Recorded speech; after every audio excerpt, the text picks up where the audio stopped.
This could be a deep question to extent you're comfortable with, but what is the goal? Like where do you want to be in maybe 5, 10 years personally? Do you want to have a big firm, a lot of lawyers? Do you what direction are you taking your life? That do you want to kind of settle in and do other kind of stuff? Or what's the direction of things going?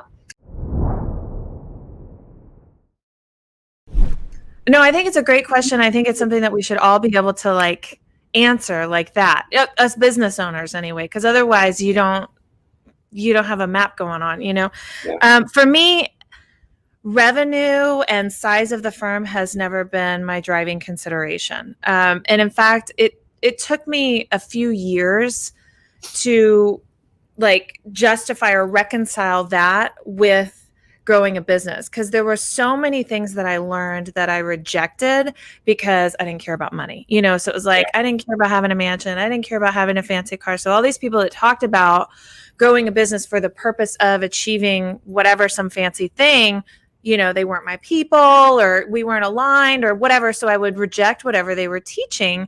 And I really, what's the word? Just cut myself short. There's a phrase, but I'm forgetting what it. Yeah. Because the truth is, I am extremely ambitious when it comes to how many people I want to help.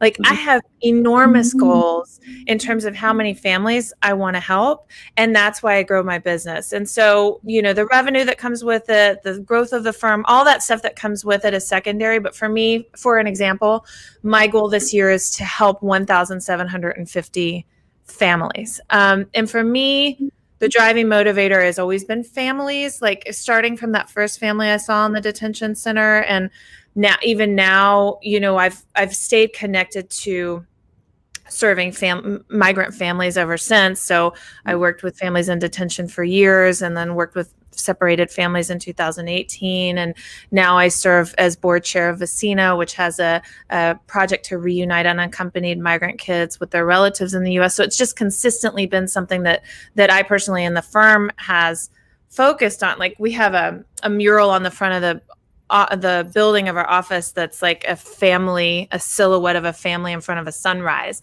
And it says Familias Sin Fronteras, which means families without borders. So it's like always about keeping families together, bringing families together, taking care of the children. You know, that's always been the motivating factor. And so it's really easy for me to say, you know, I want to help this many families this year. And then I can sort of extrapolate what that means in terms of how many cases I need to open, and how many leads I need, how many people need to come to their consultation, and how many people need to hire. You know, like, you can work out all those details once you start with where you want to be. And the why is so different for so many people. It's like, maybe it is, you know, you want to be able to pay for your kids to go through college, or you want to be able to work 20 hours a week, or you want to be able to have 3 homes. Like, you want to live in Tahoe and Taos and, you know, whatever.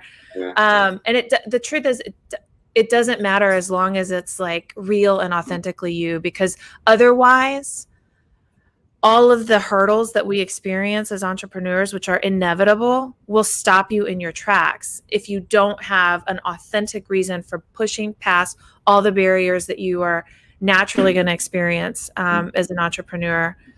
If you don't have an authentic why, you're not going to get beyond the hurdles. That's my belief. That's true. So many people, and probably most people in the world, their idea of what the good life is, what they want, is something that television or magazine told them, or the parents told them.